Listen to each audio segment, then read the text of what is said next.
ഇപ്പോൾ തമിഴ്നാട് സർക്കാരുമായി ബന്ധപ്പെട്ട വലിയ തിരിച്ചടി ഉണ്ടായിരിക്കുകയാണ് സുപ്രീം കോടതിയിൽ നിന്നും. കാരണം നമ്മുടെ കേരളത്തിൽ ഉൾപ്പെടെ ചർച്ച ചെയ്താണ് ഗവർണർ വിഷയവുമായി ബന്ധപ്പെട്ട് ഗവർണറിന് തിരിച്ചടി എന്ന് പറഞ്ഞാണ് നാം ചർച്ച ചെയ്തത്. പക്ഷേ ഇപ്പോൾ എല്ലാവരും മൗനം പാലിക്കുന്നുണ്ടല്ലോ. തീർച്ചയായിട്ടും. അതായത് സുപ്രീം കോടതി ഒരു വിധി വെച്ചു. വിധി വയ്ക്കാൻ കാരണം ശ്രീത്ത് പറഞ്ഞ പോലെ തമിഴ്നാട് തന്നെയാണ് പ്രധാന കാരണം. തമിഴ്നാട്ടിൽ 10ഓളം ബില്ല് അവിടുത്തെ ഗവർണർ രവി പിടിച്ചു വെച്ചു. ഉടനെ തന്നെ അവർ കൊണ്ട് കോടതി പോയി തമിഴ്നാട്ടുകാർ. അപ്പോൾ തമിഴ്നാട്ടുകാർ കോടതി പോയപ്പോൾ അവിടെ നിന്നൊരു വിധി വന്നു, 3 മാസത്തിനപ്പുറം പിടിച്ചു വയ്ക്കാൻ പറ്റില്ല എന്ന് പറഞ്ഞു. അപ്പോൾ വലിയ പ്രശ്നമായല്ലോ. പിന്നെ കേരളത്തിലെ കുറേ ബില്ലുകൾ നമ്മൾ ആരിഫ് ഖാൻ എവിടെ അയച്ചു? ഡൽഹിയിൽ അയച്ചു. പല ബില്ലുകളും ഇവിടെ തടഞ്ഞു വെച്ചു. അങ്ങനെ തമിഴ്നാട്ടിൽ വേറെയും സംഭവം ഉണ്ടായി. ഈ തടഞ്ഞു വയ്ക്കാൻ പറ്റൂല എന്ന് തടഞ്ഞ് 3 മാസം കഴിഞ്ഞാൽ 3 മാസം വരെ ബില്ല് തന്നില്ലെങ്കിൽ ബില്ലിൽ പറഞ്ഞ കാര്യം നിങ്ങൾക്ക് ചെയ്യാം. അപ്പോൾ തമിഴ്നാട് സ്റ്റാലിൻ എന്തായി? ചാൻസലറായി. അല്ലെങ്കിൽ എല്ലാ സ്റ്റേറ്റിലും ചാൻസലർ ആരാണ്? ഗവർണറാണ്. ഇവിടെ വൈസ് ചാൻസലറല്ലേ ഉള്ളൂ നമുക്ക് യൂണിവേഴ്സിറ്റിക്ക്, ബാക്കി ഗവർണറാണ് ചാൻസലർ. ഇയാളങ്ങ് ചാൻസലറായിട്ട് ആക്ട് ചെയ്യാനും തുടങ്ങി. ആര്? തമിഴ്നാട് സ്റ്റാലിൻ.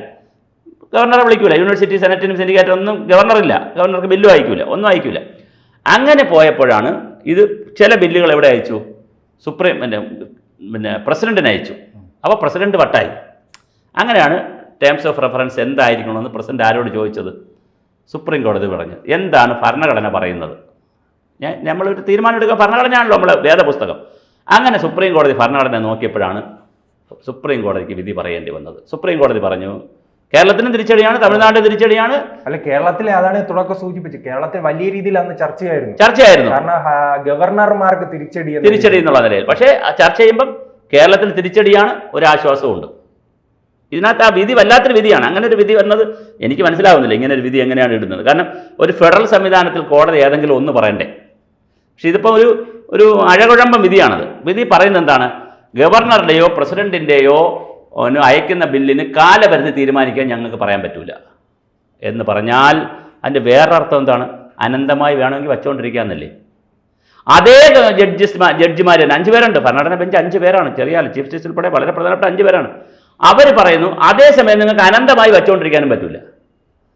അപ്പോൾ കടം വാങ്ങിച്ചാൽ എന്ന് തിരിച്ചു തരണമെന്ന് പറയാൻ പറ്റത്തില്ല, ഒരുപാട് കാലം കൊടുക്കാതിരിക്കാനും പറ്റത്തില്ല എന്ന് പറഞ്ഞാൽ ഇതിൻ്റെ പീരീഡ് പറയണ്ടേ? അപ്പോൾ കോടതി ഒരു പീരീഡ് പറയുന്നില്ല. ശ്രീത്തിന് അതിൻ്റെ ഒരു പോയിന്റ് മനസ്സിലായോ? അതായത് കോടതി പറയുന്നു അനന്തമായി ബില്ലുകൾ നീട്ടരുത്, എന്നിട്ട് ഇപ്പുറത്ത് പറയുന്നു ഞങ്ങൾക്ക് പീരീഡ് പറയാനും പറ്റത്തില്ല. അപ്പോൾ വേണമെങ്കിൽ എന്ത് ചെയ്യാം? ചേട്ടന്മാർക്ക് എന്ത് ചെയ്യാം? ഗവർണർമാർക്ക് എന്ത് ചെയ്യാം? കുറച്ചു കാലമൊക്കെ പിടിച്ചു വയ്ക്കാം ബില്ല്. ഇവിടെ നിന്ന് അങ്ങോട്ട് രാഷ്ട്രപതിക്ക് അയച്ച് രാഷ്ട്രപതി എന്ന് വിശദീകരണം ചോദിച്ചാൽ അങ്ങോട്ടും ഇങ്ങോട്ടും വേണമെങ്കിൽ. ഞാൻ പൊളിറ്റിക്സ് കളിക്കുന്നു എന്നുള്ള അഭിപ്രായമൊന്നും എനിക്കില്ല. പക്ഷെ പൊളിറ്റിക്സ് കളിച്ചാൽ അല്ലെങ്കിൽ ഒരു സ്റ്റേറ്റിന്റെ മുഖ്യമന്ത്രിയുമായി അങ്ങനെ പിടിച്ചു വയ്ക്കുന്നു എന്ന് ചൂണ്ടിക്കാട്ടിയാണ് അല്ല ഇത് പോകുന്നത്. അപ്പൊ ഇത് അങ്ങനെ സ്റ്റേറ്റിന്റെ മുഖ്യമന്ത്രിയും ഗവർണറുമായി നല്ല ബന്ധത്തിൽ പോയില്ലെങ്കിൽ നമ്മൾ ബംഗാൾ ഗവർണർ ആനന്ദബോസ് ഉണ്ടല്ലോ, CV ആനന്ദബോസ് കയറിയപ്പോൾ മധുവിധുവായിരുന്നു അവിടെ. എന്തൊരു ബഹളമായിരുന്നു. ഒരു ചക്കര ഈച്ചയും പോലെ ആയിരുന്നു മമതാ ബാനർജിയായിട്ട്. ഇയാൾ ഭയങ്കര തള്ളി നമ്മൾ ആനന്ദബോസ് സാർ. എന്താ തള്ളിയത്? മറ്റ് സ്റ്റേറ്റുകൾ പോലെയല്ലോ. ആരിഫ് ഖാൻ ഇവിടെ ഉറഞ്ഞു തുള്ളുന്ന സമയം ഞങ്ങൾ അങ്ങനെയൊന്നുമല്ല, ഞങ്ങൾ മച്ച ദീദി എന്നൊക്കെ പറഞ്ഞു. 4 ദിവസം മധുവിധു കഴിഞ്ഞില്ല. അതിനുമ്പ് എന്തായി? ഡൈവോഴ്സ് ചെയ്ത് വലിയ കുഴപ്പമായി. ഇവിടത്തേക്കാൾ അടി കിട്ടി അവിടെ. ഇത് എളുപ്പമല്ല. പക്ഷേ നമ്മൾ ഒരു കാര്യം വളരെ ശ്രദ്ധിച്ച ഇത് പറയുമ്പോൾ നമ്മൾ തമാശയൊക്കെ മാറ്റി വെച്ച് നോക്കുമ്പോൾ ഒരു ഭരണഘടനാ സംവിധാനത്തിൽ ഇന്ത്യ പോലൊരു രാജ്യത്ത് ഒരു ഫെഡറൽ വ്യവസ്ഥയിൽ ഗവൺമെൻറ്റാണോ വലുത്, ഗവർണറാണോ വലുത്?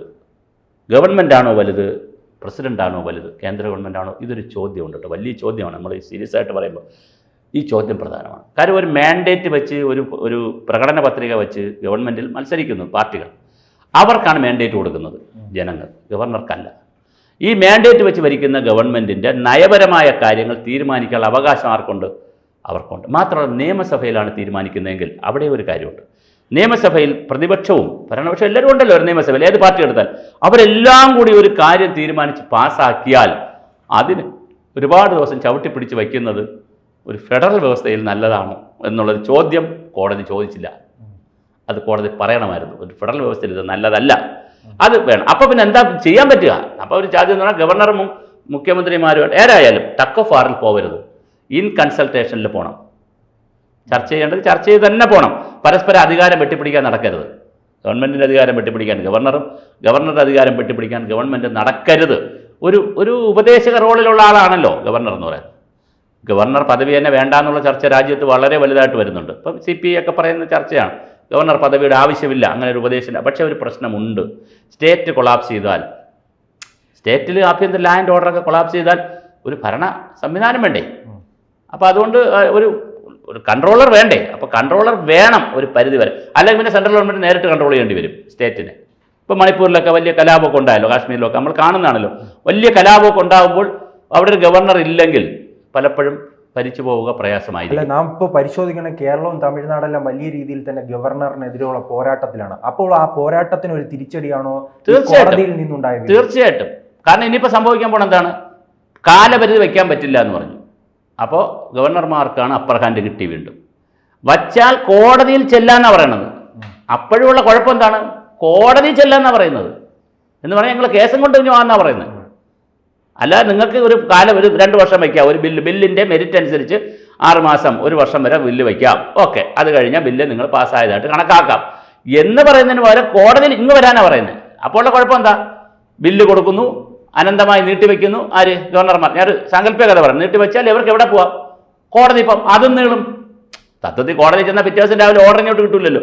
അവിടെ കേസ് പറഞ്ഞേക്കല്ലേ വരുള്ളൂ. കേസ് പറയുമ്പോൾ കുഴപ്പം എന്താണ്? തമിഴ്നാട് രവി ചെയ്ത പോലെ, ഗവർണർ ചെയ്ത പോലെ അപ്പീൽ പോവാം. ഇപ്പോൾ ഹൈക്കോടതിയിലാണ് പോകുന്നത്. ഇപ്പോൾ തമിഴ്നാട് ഗവൺമെൻറ് ഹൈക്കോടതി പോയി, അതിൻ്റെ അപ്പീൽ പോവും. ആര്? ഇയാൾ പോവും, ഗവർണർ പോവും. അവിടെ ചെന്ന് സിംഗിൾ ബെഞ്ച് പറയണമെങ്കിൽ ഡിവിഷൻ ബെഞ്ചിന് പോകും, ഡിവിഷൻ ബെഞ്ച് പിന്നെ ഭരണം. അപ്പോൾ ചുരുക്കത്തിൽ എന്താ സംഭവിക്കുന്നത്? സ്റ്റേറ്റ് വെട്ടിലാവുകയല്ലേ ചെയ്യുന്നത്. അത് ശരിക്കും സ്റ്റേറ്റ് വെട്ടിലായിരിക്കും. പിന്നെ രാജീവിനെ പോലുള്ള ആളുകൾ പറയുന്നുണ്ട്, നമ്മുടെ ഏത് രാജീവ്, ഇവിടുത്തെ നിയമമന്ത്രി ഉണ്ടല്ലോ, നമ്മുടെ മന്ത്രി രാജീവ് പറയുന്നു. അത് പിന്നെ മനസ്സിലാവില്ല. രാജീവ് പറയണത് എന്താണെന്ന് നമുക്ക് പെട്ടെന്ന് മനസ്സിലാവില്ല. അതായത് താത്വികമായി പറയുന്നത് കൊണ്ട് നമുക്ക് മനസ്സിലാവാത്തതുകൊണ്ട് പിന്നെ ശല്യമില്ല. ഒരു അന്തർധാര ലൈനിൽ പറയുന്നതാണ്. പുള്ളി പറയണത് കേരളത്തിൻ്റെ വിജയമാണെന്നാണ്. അതെങ്ങനെ കേരളത്തിൻ്റെ വിജയമാവുന്നത്? ഇത് കറക്റ്റായിട്ടൊരു ഡേറ്റ് ഒരു പീരീഡ് പറഞ്ഞെങ്കിലും ഓക്കെ, നിങ്ങൾക്ക് 1 വർഷം. ഇപ്പോൾ 3 മാസമാണ് ഹൈക്കോടതി പറഞ്ഞത്. തമിഴ്നാട്ടിലും കർണാടകത്തിൻ്റെ കേസിലൊക്കെ 3 മാസമാണ് പറഞ്ഞു. അതുപോലെ നിങ്ങൾക്ക് 6 മാസം 1 വർഷം വച്ചേക്കാം. ഓക്കെ, അതിനകത്ത് നിങ്ങൾ ക്ലിയർ ചെയ്യണം ബില്ല്. ഓക്കെ, സ്റ്റേറ്റിനും സന്തോഷം. ഇതങ്ങനെയല്ല. നിങ്ങൾക്ക് ഗവർണർമാരോടും പ്രസിഡന്റിനോടും ഞങ്ങൾക്ക് പറയാൻ പറ്റില്ല, ഇന്ന ദിവസത്തിനുള്ളിൽ, ഇത്ര മാസത്തിനുള്ളിൽ, ഇത്ര വർഷത്തിനുള്ളിൽ നിങ്ങൾ ക്ലിയർ ചെയ്ത് കൊടുക്കണമെന്ന് ഞങ്ങൾക്ക് പറയാൻ ഭരണഘടന പറ്റില്ല. ഓക്കെ, വീണ്ടും അടുത്ത സെന്റൻസ് പറയാണ്, അനന്തമായി നീണ്ടുപോയാൽ നിങ്ങൾക്ക് എന്ത് ചെയ്യാം? കോടതിയിൽ ചോദ്യം ചെയ്യാം. അനന്തമായി നീണ്ടുപോയാൽ അത് പാസ്സാവുമെന്നും പറയുന്നില്ല. അപ്പോൾ ഈ അനന്തത എത്ര കാലമാണ് നീണ്ടുപോകുന്നത്? ഇതിനെ സംബന്ധിച്ച് വളരെ ക്ലാരിറ്റി കുറവുണ്ട്.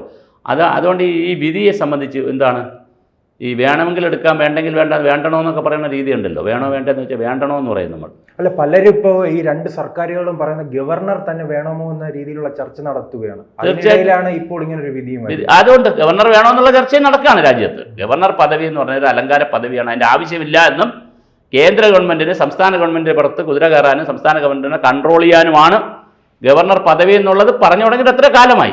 കുറേ കാലമായിട്ട്. ഇപ്പോൾ പെട്ടെന്ന് ആരിഫ് ഖാൻ വിഷയത്തിലല്ല, ഇന്ത്യയിൽ നടക്കുന്ന ഫെഡറൽ വ്യവസ്ഥയുടെ ചർച്ചയെ നടക്കുന്നതിൽ ഇനി വേറെ ഒരു കാര്യം കൂടെ ഉണ്ടായിരുന്നു കേട്ടോ. അതും കൂടെ സന്ദർഭമായിട്ട് ഞാൻ പറയട്ടെ. ഇന്ത്യക്ക് സ്വാതന്ത്ര്യം കിട്ടുമ്പോൾ ഇന്ത്യ എങ്ങനെ ആയിരിക്കണം എന്നുള്ള എല്ലാ സ്റ്റേറ്റിലേക്കും കത്തയച്ചു, എല്ലാ പാർട്ടികൾക്കും കത്തയച്ചു. കമ്മ്യൂണിസ്റ്റ് പാർട്ടി പറഞ്ഞ നിർദ്ദേശം എന്താണെന്നറിയാമോ? കമ്മ്യൂണിസ്റ്റ് പാർട്ടികൾ പറഞ്ഞ നിർദ്ദേശം, കമ്മ്യൂണിസ്റ്റ് പാർട്ടി അന്ന് ഒരു പാർട്ടിയല്ലേ ഉള്ളൂ, CPI മാത്രമല്ലേ ഉള്ളൂ, CPM ഇല്ലല്ലോ. പറഞ്ഞ നിർദ്ദേശം എന്താണെന്ന് വെച്ചാൽ, പിന്നെ 16 ഇൻഡിപെൻഡൻറ്റ് സ്റ്റേറ്റുകൾ, അമേരിക്ക പോലെ, അവർക്ക് അവരുടേതായ ഭരണഘടനയും മറ്റു കാര്യങ്ങളൊക്കെ ഉണ്ട്. അതിൻ്റെ ഒരു ഫെഡറൽ വ്യവസ്ഥയാണ് കേന്ദ്രം, അത് മതി എന്ന് പറഞ്ഞു. ഇപ്പം അങ്ങനെയല്ലല്ലോ. കേന്ദ്രവും കൃത്യമായ സംസ്ഥാന ഗവൺമെൻറ്റുകളും എന്നുള്ള രീതിയിലല്ലേ പോയിരിക്കും. നമ്മൾ വേറൊരു ഭരണഘടനയാണല്ലോ. അതുകൊണ്ട് ഈ അടി നടക്കും, ഈ തല്ല് നടന്നുകൊണ്ടേയിരിക്കും. 2 പാർട്ടികൾ വരുമ്പോൾ അവിടെ വേറൊരു പാർട്ടി, ഇവിടെ വേറൊരു പാർട്ടി വരുമ്പോൾ, സംസ്ഥാനത്ത് ഭരിക്കുന്ന സംസ്ഥാനങ്ങൾ വേറൊരു പാർട്ടിയും കേന്ദ്രം വേറൊരു പാർട്ടി ആകുമ്പോഴൊക്കെ ഈ സംഘർഷം ഉണ്ട് ഓരോ ബില്ലുകളെ സംബന്ധിച്ച്.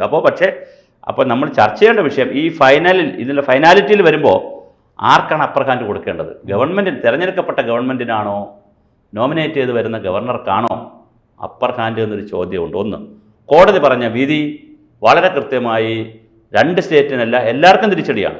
കേരളത്തിനും തമിഴ്നാടും മാത്രം എല്ലാവർക്കും തിരിച്ചടിയാണ്. കാരണം ക്രിസ്റ്റൽ ക്ലിയർ ആയിട്ട് കോടതി പറയുന്നില്ല ഇത്ര പീരീഡിനകത്ത് ബില്ലുകൾ ക്ലിയർ ചെയ്ത് കൊടുക്കണമെന്ന് പറയുന്നില്ല. അപ്പോൾ വീണ്ടും ബാൾ എവിടെ തന്നെ എത്തിയിരിക്കുകയാണ്? ഗവർണറുടെയും പ്രസിഡൻറ്റിൻ്റെയും കോർട്ടിൻ്റെയും അടുത്താണ് ഈ ബാൾ വീണ്ടും കിടന്ന് കറങ്ങുന്നത്. ഗവർണർ ബില്ല് പാസ്സാക്കിയില്ലെങ്കിൽ പ്രസിഡന്റ്, അതും കഴിഞ്ഞാൽ കോടതി. ഒരിക്കലും ഡെമോക്രാറ്റിക് ജനതയ്ക്ക്, അതായത് തിരഞ്ഞെടുക്കപ്പെട്ട ഗവൺമെൻറ്റുകൾക്ക് വീണ്ടും തിരിച്ചടി തന്നെയാണ് ഈ ബില്ല്, ഈ വിധി, ബില്ലല്ല ഈ ഉത്തരവ്. കൂടുതൽ വാർത്തകളും വിശേഷങ്ങളും നിങ്ങളിലേക്ക് എത്താൻ ABC മലയാളം സബ്സ്ക്രൈബ് ചെയ്യുക, ബെൽ ബട്ടണും അമർത്തുക.